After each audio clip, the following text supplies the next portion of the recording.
pues no me voy a detener en tanto, digamos, con todos los órganos.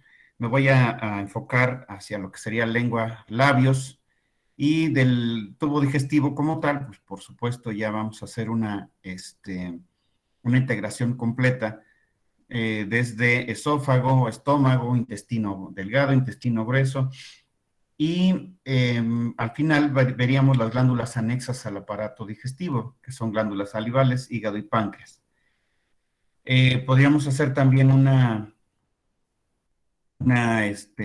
apartado especial, en este caso de esófago. Aquí meteríamos antes de estómago lo que sería lo de rumiantes, rumen, retículo y omaso. El estómago y el abomaso tienen características muy, muy similares, por lo tanto caben, digamos, dentro de del mismo apartado. ¿Sale? Entonces, no sé si alguien tenga alguna pregunta y la verdad ahorita no he checado, pero hay que revisar si ya subieron su trabajo de, este, el que había quedado pendiente era de, histología de la cavidad nasal y sus anexos, ¿verdad? Sí, Bien, vamos a complementar esto también con la cuestión histológica y sería para el próximo, fecha límite el próximo viernes, la histología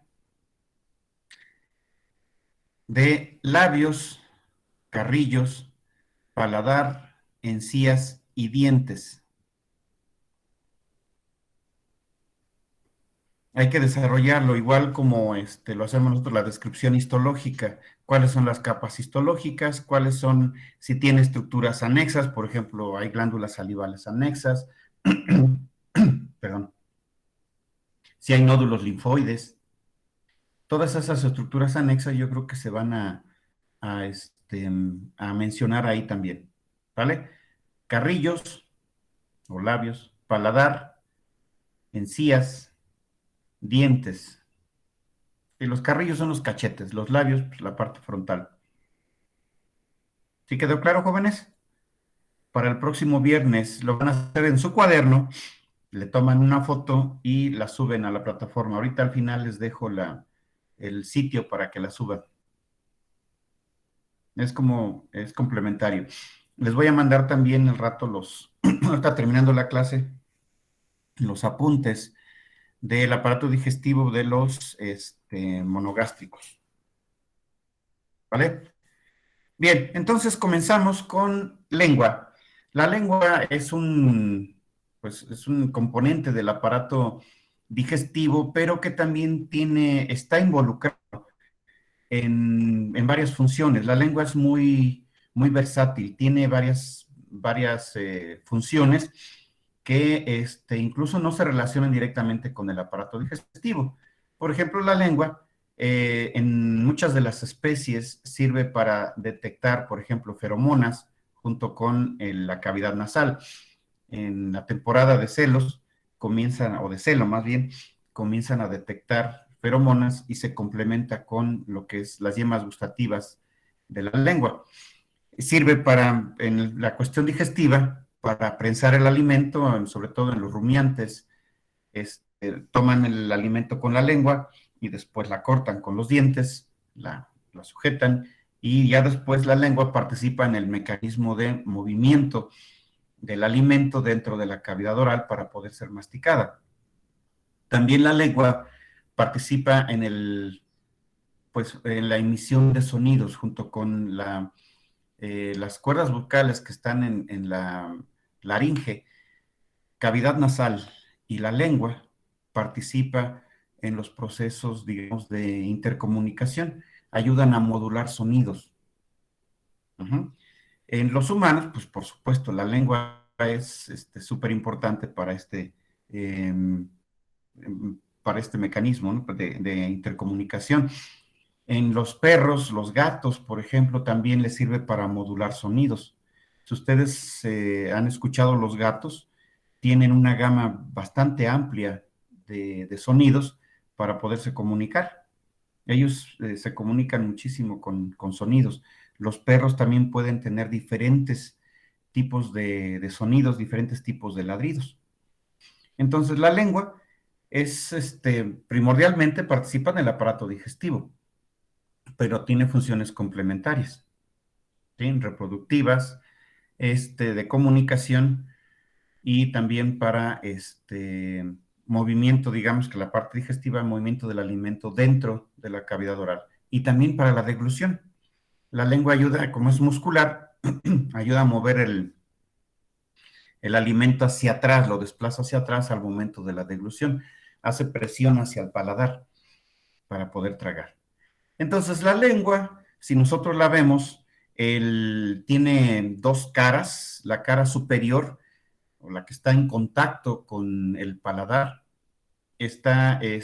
tiene papilas, ¿sí? Papilas linguales que ayudan a darle una cierta estructura, digamos, una cierta rugosidad a la cara dorsal de la lengua que facilita el movimiento de los alimentos, ¿sí? Ahí en esa parte dorsal el epitelio es mucho más grueso, ¿ok?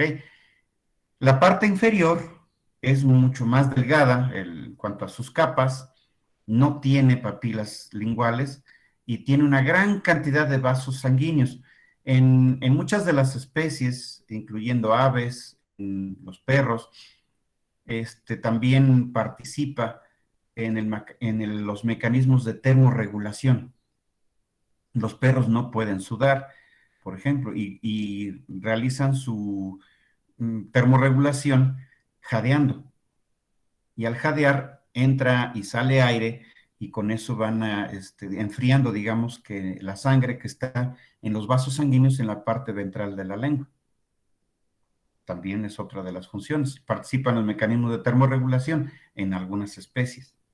Entonces, gran parte del componente de la lengua es músculo estriado esquelético. Por eso es que se puede la lengua mover en distintas direcciones, ¿sí? Y eso facilita las funciones, digamos, tan diversas que tiene la lengua.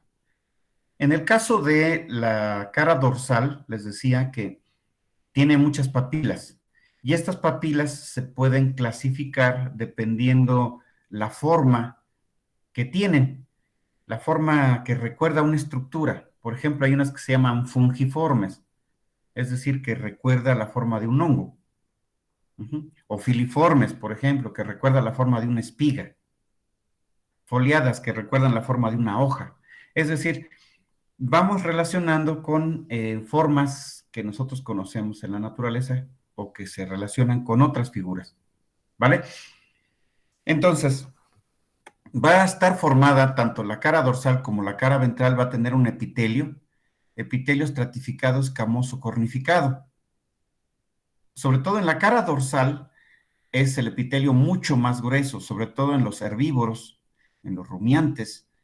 La capa de queratina del epitelio es mucho más gruesa, porque también el tipo de alimento que consumen es un alimento mucho más duro, más agresivo. Y si fuera un epitelio muy delgadito, ocasionaría problemas, ¿sí? Lesiones. La parte ventral no está tanto en contacto con los alimentos, por eso el epitelio es mucho más delgado, ¿ok? Y no sé si a ustedes alguna vez les ha pasado, de repente se llega a meter algún pedacillo de alimento por la parte ventral de la lengua y las cascaritas, por ejemplo, de las palomitas de maíz, se me ocurre ahorita, a veces quedan atoradas entre los dientes y a veces por debajo de la lengua y lastiman, porque esa parte de la lengua no está preparada para soportar ese tipo de agresiones. Por eso es que la cara ventral es menos gruesa, ¿ok? Por debajo del epitelio va a estar la lámina propia. La lámina propia es de conectivo colágeno compacto y regular. Y en esa lámina propia puede haber incluso glándulas secundarias, glándulas salivales secundarias, en la cara dorsal y en la cara ventral, ¿vale? Entonces, esta lámina propia va a darle alojamiento, puede haber algo de tejido linfoide, no es necesariamente tan abundante, pero también puede haber glándulas, ¿vale? En la cara ventral también es más factible encontrar glándulas. Parte ventral de la lengua también está el frenillo lingual. La parte del frenillo lingual está reforzado por un ligamento un ligamento así como de fibras de colágena, un ligamento colagenoso con fibras elásticas. Tiene de las dos, porque el ligamento de la lengua ayuda a que la lengua no se salga más de lo normal, a que se pueda retraer y también que no se la puedan tragar al momento de deglutir. Dirán ustedes, es muy raro escuchar que se puedan tragar la lengua. Sí sucede, sobre todo en situaciones, por ejemplo, de animales, en personas también, que llegan a perder el tono muscular, o sea, se desmayan, pierden el conocimiento, y al momento de poder tragar algo por los movimientos involuntarios que luego tienen, pueden tragarse la lengua. Llega a suceder. Uh-huh. No es tan frecuente, pero sí llega a suceder. ¿Sale? La parte media del órgano es músculo estriado esquelético. También en la parte del medio vamos a encontrar zonas con mucho tejido conectivo, donde podemos encontrar vasos sanguíneos importantes, venas y también tejido nervioso. Es factible que incluso en cortes histológicos, en algunos cortes histológicos podríamos encontrar incluso hasta ganglios nerviosos. ¿Vale? Puede haber glándulas salivales accesorias o menores mezcladas ahí con el tejido muscular o en pequeñas áreas. Entonces, histológicamente nosotros la veríamos así. Ustedes ya vieron un corte de lengua bueno, vieron imágenes de lengua cuando vieron epitelio estratificado escamoso cornificado. Este es un corte de lengua. Pues la especie no me pregunten, pero seguramente es de un monogástrico. Entonces, esto sería de la mucosa, aquí estaría el epitelio, estratificado, escamoso, cornificado, y esto sería la lámina propia. La lámina propia generalmente es de conectivo colágeno compacto irregular. Uh-huh. Del otro lado, más hacia en medio, tenemos la muscular del órgano, pero la muscular del órgano tiene diferentes capas. Las células musculares están orientadas en distintas direcciones. Se dice que generalmente son tres direcciones posibles: longitudinal, transversales y oblicuas. Eso es lo que facilita los movimientos de la lengua. Hacia arriba, hacia abajo, hacia atrás, hacia adelante, derecha, izquierda, incluso se puede doblar en un sentido y en el otro, incluso hacerla taquito. Y todos esos movimientos ayudan a que la lengua realice las funciones. Les decía que en la parte media, donde está el tejido muscular, es factible encontrar tejido conectivo laxo, adiposo, y también podríamos encontrar nervios, vasos sanguíneos, vasos linfáticos. ¿Ok? Con respecto a las papilas linguales, vean que aquí hay, por lo menos se notan dos diferentes. Esta que está aquí y estas que parecen piquitos. Bien, estas que parecen piquitos, posiblemente esta sea una lengua de gato. Estas se llaman papilas filiformes. Están muy delgaditas, son muy espigadas, precisamente recuerdan como al pasto, digamos, a las hojas del pasto. De ahí viene el nombre de filiforme. ¿Ok? Esta es igual, es otra filiforme. Esta que está acá, vean que es un poquito más ancha que la base, es redondeada, y esto recuerda a la forma de un hongo, y este se le conoce como fungiforme. ¿Sale? No sé si alcancen a ver aquí, en esta parte de aquí, está las yemas gustativas. Las yemas gustativas, acuérdense que están en el epitelio, están inmersas en el epitelio. Ahí hay tejido nervioso y de ahí surgen los axones para después irse al nervio que va hacia el cerebro y de ahí se va a dar la interpretación de los diferentes sabores. ¿Ok? Esta es la otra vez de la cara dorsal, pero con tricrómica de Masón. El epitelio, su lámina propia de conectivo colágeno compacto irregular, la muscular del órgano. Esta es otra papila fungiforme. Esta que está aquí, que tiene una oquedad, tiene un hueco, recuerda como a una copa, por eso se le llaman caliciformes. Entonces aquí tenemos una fungiforme y esta sería una caliciforme por el hueco que tiene. Y ustedes yo creo que han sentido que hay algunos alimentos que de repente como que se quedan impregnados más tiempo en la lengua. De hecho, eso es lo que buscan los que venden estas comidas de chatarra. Le ponen algunas sustancias químicas que sobreestimulan la acción de las yemas gustativas y a veces se quedan impregnadas a este nivel. Y eso es para que, pues, de ahí viene lo de las sabritas, a que no puedes comer solo una, ¿no? Y los chetos y todas esas botanas le ponen algunos químicos que sobreestimulan a las yemas gustativas para que te estimule a seguir comiendo. Ujú.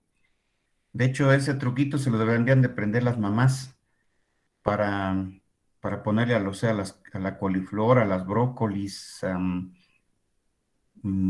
la col, que a la gran mayoría no les gusta. Luego, los chícharos, por ejemplo, imagínense si le pusieran y quisieran pedir más chícharos, más brócolis. A la gran mayoría, bueno, a muchos no les gusta.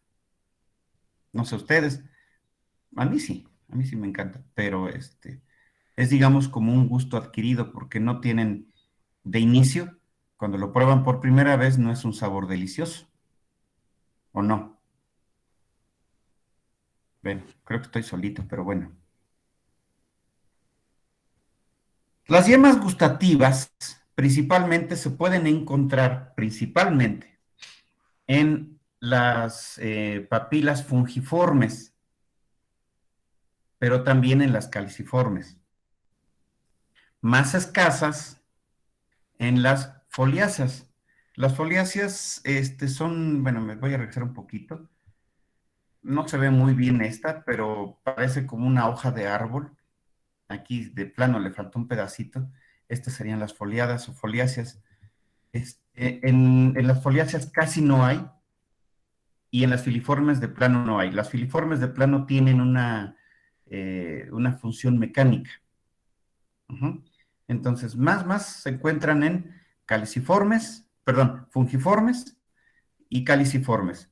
Poquito menos en foliadas y completamente ausentes en las filiformes. ¿Ok? Estas son las yemas gustativas. Y si ustedes se pueden dar cuenta, híjole, creo que no está aquí. No, hay una imagen de las zonas donde se pueden percibir los diferentes sabores.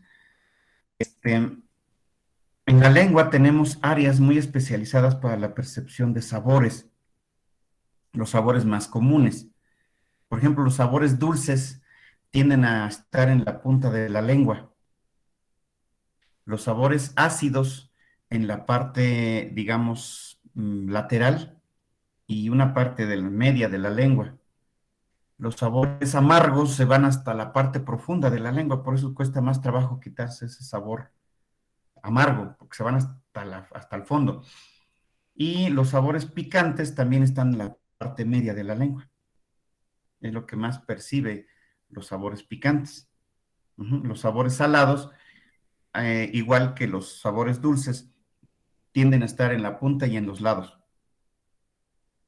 Y así es como se distribuye la percepción de los diferentes sabores. Esta es una yema gustativa. Aquí está el epitelio estratificado, escamoso, cornificado, con yemas gustativas intercaladas, si ustedes se acuerdan. Y esta es la lámina propia. ¿Tienen alguna pregunta, jóvenes, ahorita de lengua? No, profe. No, profe. Seguro. Esta es la cara ventral.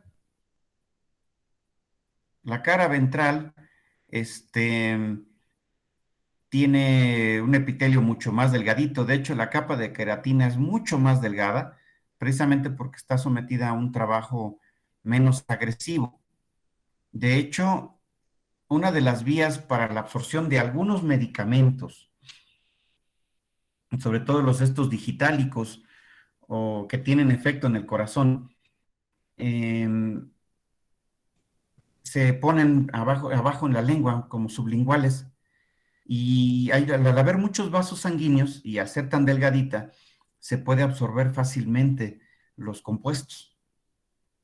Entonces, medicamentos que sirven para controlar el ritmo cardíaco, algunos analgésicos, los que se utilizan para bajar o mediar la presión sanguínea, se pueden poner por vía sublingual y se absorben muy rápido. No todos se pueden poner por vía sublingual, pero algunos sí.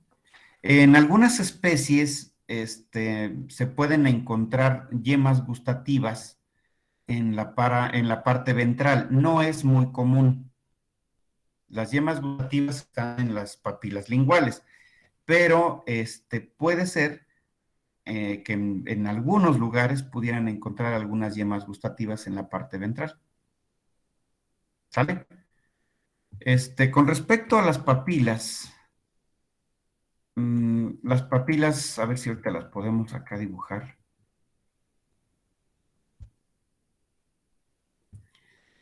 Hay algunas papilas linguales que tienden a ser como muy cuadradas, tienden a ser así un tanto cuadradas, y esas entran dentro del grupo de las foliáceas. También las pueden encontrar de esta forma, como un diente, como un colmillo. Ujú. Esas entrarían dentro de las foliáceas. Después hay otras que son más angostitas en la base, son redondeadas, y esas serían fungiformes. Otras que parecen también parecidas un poquito a las fungiformes, a veces tienen una pequeña protuberancia aquí, y esas serían las caliciformes. Y las de plano, las que parecen una espiguita, que están muy flacas, serían las filiformes.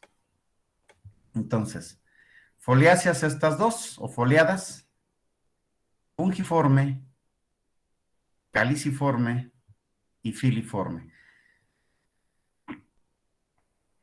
Estas papilas linguales, las caliciformes, hagan de cuenta que es como un cráter de la luna, así, como un hoyo, y en medio un montecito, como si tuvieran un círculo en medio salido. Así son las caliciformes. No es exactamente una oquedad completa.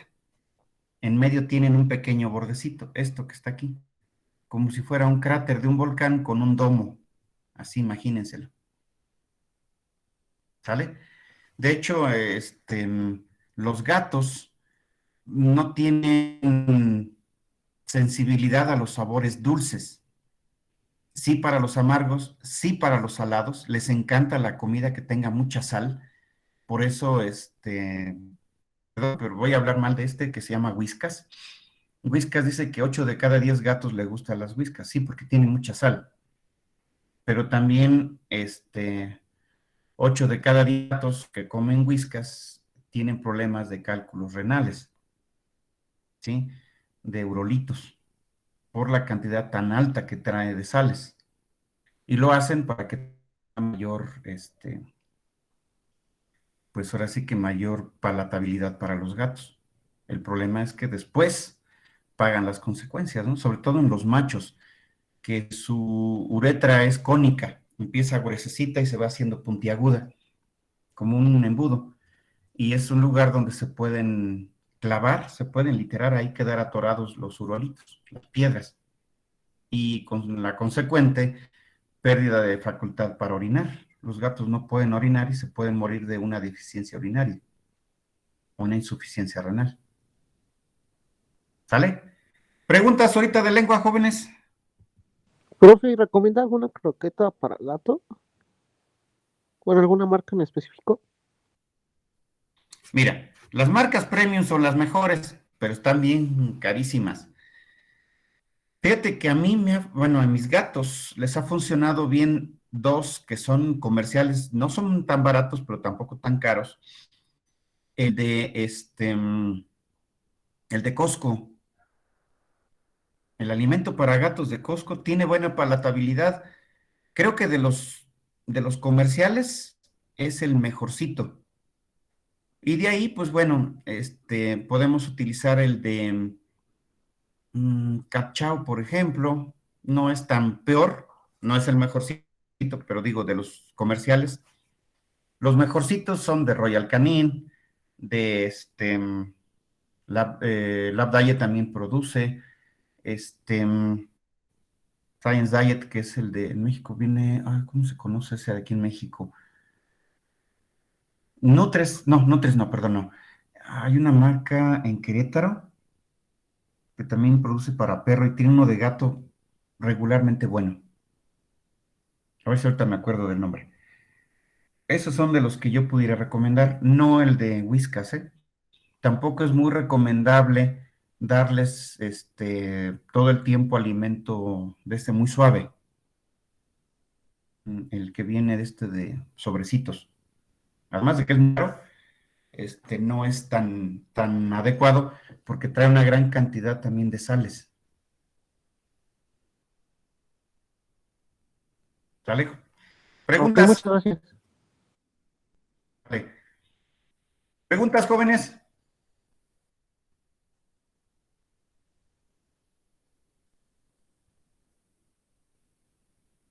No, profesor, ninguno. Bien, entonces continuamos. En el caso de el tubo digestivo, si ustedes se acuerdan, va a tener las estructuras generales, salvo con algunas pequeñas, por ahí, modificaciones que llega a haber de manera individual en cada órgano. Las capas generales de los órganos tubulares, que es decir, mucosa, submucosa, muscular, serosa o adventicia. El que tiene adventicia pues, es el esófago. Del esófago, más bien del estómago hacia abajo, van a tener serosa. Entonces, son las cuatro capas generales de los órganos tubulares. Uh-huh. Y en el caso de la mucosa, van a tener la gran mayoría las tres capas que ya conocemos: epitelio, lámina propia y muscular de la mucosa. La tela submucosa, en su gran mayoría, es de conectivo colágeno laxo. La muscular del órgano, en la mayoría de los órganos, es lesi, de músculo liso, longitudinal externa, circular interna. Lesi o cile, como a ustedes se les facilite. Cile, circular interna, longitudinal externa, para ir en eso. Y la última túnica es una serosa, que es una membrana, digamos un mesotelio asociado a tejido conectivo. ¿Sale? Esas serían, digamos, las capas generales. Va a haber algunas pequeñas diferencias en algunos órganos, por ejemplo, en el estómago, que tiene 3 capas de tejido muscular, por ejemplo, ¿no? Pero se les va a ir puntualizando en cada uno de los órganos. ¿Vale, jóvenes? Entonces, comenzamos con esófago. Este es un corte de esófago de mamífero. El de ave es un poquito más colapsado y la luz se ve como una flor. El esófago es el órgano que se encarga de conducir el alimento desde la orofaringe hasta el estómago. En la entrada del estómago hay un esfínter que es el cardias, es un esfínter de músculo liso y es el que va a evitar que el alimento de manera, digamos, normal pueda ascender. Digamos que ese esfínter mantiene el alimento ahí adentro del estómago. En algunas especies, por ejemplo en los rumiantes, ellos tienen la particularidad de que pueden relajar a voluntad, porque es de músculo estriado, el esfínter del que está entre el esófago y el rumen y pueden mover el alimento a través de regreso para remasticarlo, lo que es la rumia. Pero el esófago Dependiendo de las especies y también dependiendo la edad del individuo, la mucosa puede cambiar un poco. En todas las especies es de epitelio estratificado escamoso. No en todas las especies, o más bien, no en todas las edades, está cornificado. En los lactantes, porque el alimento que consumen aún es muy suave, la leche, el epitelio es estratificado escamoso no cornificado. Ujú. Cuando ya empiezan a consumir alimentos un poco más duros, ya un poco la dieta va cambiando, alimentos un poco más duros, el epitelio comienza a tornarse cornificado y es un epitelio estratificado escamoso cornificado. Lo mismo puede pasar en las aves. Si ustedes ven un corte histológico de un pollito, el alimento que consumen todavía es un poquito más suave y es, digamos, no cornificado. Cuando empiezan a consumir ya alimento más duro, se va cornificando. ¿Ok? La lámina propia es de... ¿Dónde está? Aquí está. La lámina propia es de conectivo colágeno compacto y regular. Aquí también puede haber cambios con respecto a las especies. En los mamíferos es compacto y regular. En las aves puede ser conectivo laxo. ¿Sale?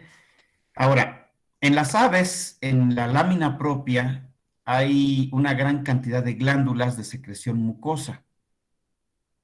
Aquí, creo que no tengo un corte de ese. Y en algunos mamíferos también hay glándulas de secreción mucosa. Por ejemplo, gatos, humanos, cerdos, en el primer tercio, en la parte más alta, el tercio superior del esófago, hay glándulas de secreción mucosa que ayudan para que el alimento baje más rápido, o sea, sin raspar tanto, ¿no? Que lubrique el bolo alimenticio cuando baja. Entonces, de las especies que tienen glándulas en su lámina propia, en el tercio superior del esófago, son humanos, digamos, la mayoría de los primates, cerdos, gatos. ¿Ok? Son los que pueden tener glándulas a este nivel, en la lámina propia. La última túnica, no sé si alcancen a ver aquí unos puntitos rojitos. Esta es la muscular de la mucosa. Y es la responsable de que la mucosa esté plegada. Vean cómo parece que está doblada. Hace estos pliegues. Bueno, estos también en sí por la presencia de la muscular de la mucosa, que es de músculo liso. ¿Sale?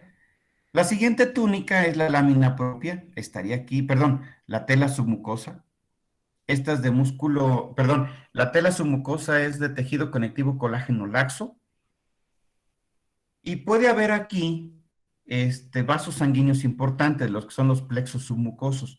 De hecho, los plexos submucosos pueden estar desde el esófago, en estómago, en intestinos. Y aquí, pues, no hay excepción. Ahí puede haber vasitos sanguíneos, arterias, venas, vasos linfáticos. Puede haber algo de tejido nervioso. ¿Vale? Y incluso puede haber nódulos linfoides.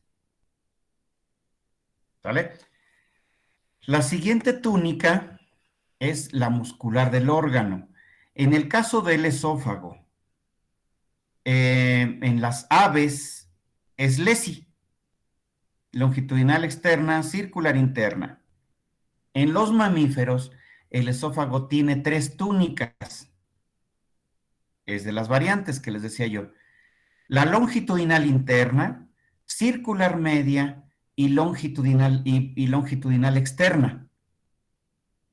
Aquí es una variante de lesi. Hay una más. ¿Sale? Entonces, longitudinal externa, perdón, longitudinal interna, circular media y longitudinal externa. Entre la longitudinal externa y la circular media existe una pequeña capita tejido conectivo, donde incluso podríamos encontrar aquí plexos mioentéricos, plexos nerviosos, podríamos encontrar también ganglios nerviosos intramurales y por supuesto también vasos sanguíneos a este nivel. La última túnica es una adventicia y solamente hay una pequeña parte que es la que está pasando el diafragma. Bueno, cuando entra a la cavidad torácica y llega, atraviesa el diafragma y llega a insertarse ya en la cavidad abdominal al estómago, toda esa parte va a tener serosa. Entonces, la parte que tenga que ver con el cuello tiene adventicia. Una vez que entra a la cavidad, que atraviesa la cavidad torácica, ya tiene serosa. ¿Sale, jóvenes? ¿Preguntas de esto? Esófago.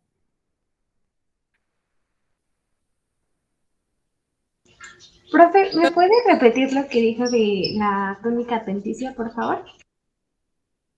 Ah, ok. La parte que está en el cuello, la parte cervical del esófago, tiene adventicia. La adventicia es tejido conectivo colágeno laxo, tejido adiposo, que, digamos, ayuda a que se relacione con los otros órganos, a que esté adherida ahí. Una vez que entra a la cavidad torácica y también llega a la cavidad abdominal, ese pequeño fragmentito de la cavidad abdominal, y todo lo que atraviesa la cavidad torácica tiene serosa. ¿Sí? El intestino también por ahí lo cubre, parte de lo que sería la pleura, también lo llega a envolver. En esa parte sí tiene serosa. Muchísimas gracias, profesor. ¿Alguna otra pregunta, jóvenes? La muscular de la mucosa, ¿de qué era la capa? Liso, músculo liso. Y ahorita vamos a ver las diferencias en la muscular del órgano. Espérenme tantito, que ya me dio frío. Voy por un suéter, espérenme.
¿Ya te quieres subir?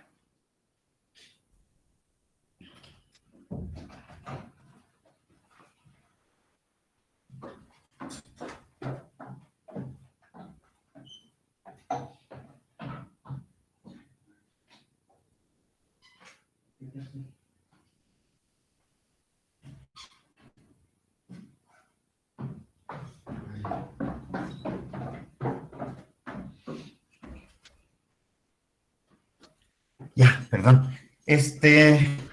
Con respecto al tejido muscular, en la mayoría de los mamíferos, por ejemplo, en rumiantes, en gatos, el esófago es de tejido muscular estriado esquelético. Todo. Rumiantes y gatos, en conejos también, es músculo estriado esquelético. Todo el esófago. En los humanos, primates, los dos primeros tercios es de músculo estriado. El último tercio es músculo liso.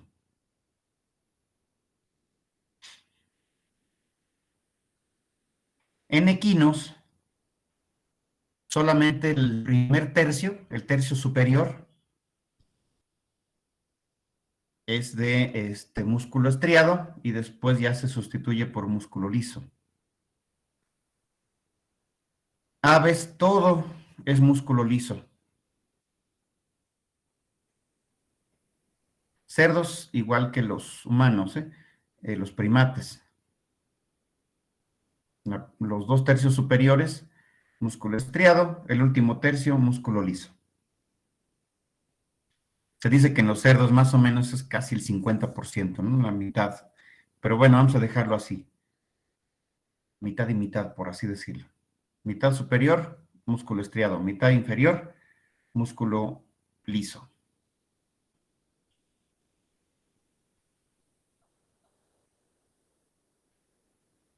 ¿Ya quedó?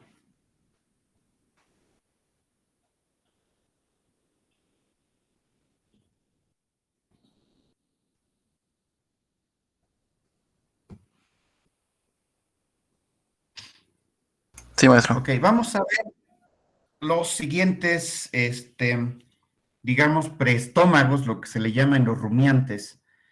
Son 3 órganos que también se les conoce como dilataciones esofágicas, o preestómagos. Y cuando los vemos así en crudo, digamos, en macroscópico, vemos 3, si ustedes alguna vez han ido a comer pancita, menudo, y pues si están ahí más o menos conscientes de lo que están haciendo, si ustedes se dan cuenta, les dan estos 4 pedazos diferentes. Uno que se ve muy negro, muy oscuro, que a muchos no, nada más por su apariencia no les gusta, pero en realidad no sabe nada mal. Este es el abomaso, lo que sería el estómago verdadero. Este que se ve como un panalito es el retículo o redecilla. Y esto es el rumen, que parece una toalla felpada. Las prolongaciones de su mucosa parecen como una toalla. Este es el rumen. Y esto que parece como que tiene unas hojas, como láminas largas, se le conoce como omaso o libro. Entonces, sería la panza o rumen, retículo o bonete. Y sería libro, librillo, o también se le conoce como, más bien el nombre médico es el omaso. Y este otro es el abomaso o el cuajar. Así se le llama, el cuajar. Porque se utilizaba pedacitos de de hecho, lo ponían a secar con sal para que se mantuviera durante muchos años ahí guardado sin que se echara a perder, y utilizaban esos pedacitos, se lo echaban a la leche para generar la cuajada, para hacer el queso. De hecho, las enzimas que se utilizan se obtienen a partir de esto. La renina, ¿vale? ¿Tienen alguna pregunta ahorita de estos jóvenes? ¿Cómo van? No los escucho, parece que estoy solito. ¿Cómo dijo que se llama el retículo? El retículo también se le conoce como bonete. Los nombres, redecilla o bonete también le llaman. De hecho, retículo es el diminutivo de red. Entonces, a nivel de rastro le llaman bonete o redecilla, libro, librillo, cuajar o cuajo y panza. ¿Les gusta la pancita a ustedes? Así con su chilito guajillo o en quesadillas. No, me da Quesadillas asco. no tiene muy picante. Sí, está bueno. Hijo, los tacos de lengua tampoco. No, No, tampoco. esos sí me gustan.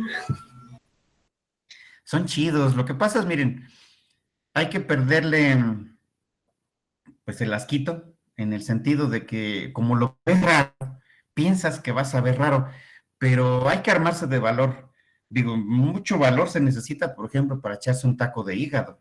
Oye, nada más de eso sí, perdón, pero ahí sí como que por aquí no más no baja, para mí. Pero hay algunos alimentos, de verdad que se pierde uno el deleite de saborearlos si brinca uno ese pequeño obstáculo. Miren, les pondría así como, como primer paso para poderlo aceptar en una quesadilla de pancita con queso para que se disfrace un poquito y ya después le van entrando. En realidad sabe delicioso, ¿eh? O, o la pata de res, no sé si ustedes la hayan comido. Tiene un buen de colágeno y es la que menos grasa tiene. Y también sabe deliciosa. Luego les dan la pancita con un pedacito de pata. No, cállense. No hay mejor deleite que eso. Espérense que estén bien crudos y van a ver una pancita de estas, bueno, levanta hasta uno casi morido, casi muertado, casi difunto. ¿Han probado las mollejas de res? No son como las mollejas de pollo, son las glándulas salivales. Si ustedes alguna vez han ido a las espadas, donde venden estas carnes bueno, el estilo es brasileño, y les dan diferentes cortes, pero empiezan primero con botanitas para que no le entren tan duro a los cortes de veras, y les empiezan a dar alitas, les dan mollejas de pollo, mollejas de res. Las mollejas de res son glándulas salivales y también saben ricas.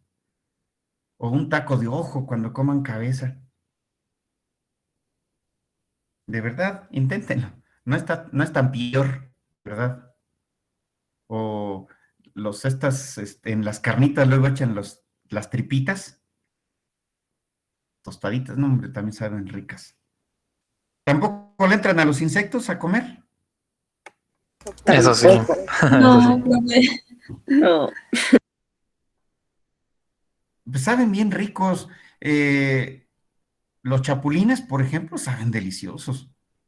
Los gusanitos de maguey, los rojos, los chinicuiles, también saben deliciosos, nada más que si ustedes los van a tostar, háganlo fuera de la casa, porque el olor se queda todo el año. Las hormigas chicatanas también, estos escorpiones, así que los agarras y, no, hombre, truenan delicioso, y es como una forma de desquitarse de lo que posiblemente les pueda pasar a ustedes, ¿no? Un piquete de alacrán. Este, mm, los escamoles que son carísimos, pero deliciosos. ¿Qué más? Bueno, no le entro mucho porque sí tiene un sabor más fuerte. Los jumiles, que parecen como, híjole, como las chinches de cama, parecen así como cucarachas chiquitas. Y esos en Taxco, por ejemplo, se los comen incluso vivos. Ahí sí, para que vean vivos, yo no le entro, pero sí tostaditos. Y acá por Valle del Mezquital, se comen mucho estas chinches del mezquite. Es una chinche de las plantas. Tienen el sabor muy fuerte porque tienen mucho yodo, pero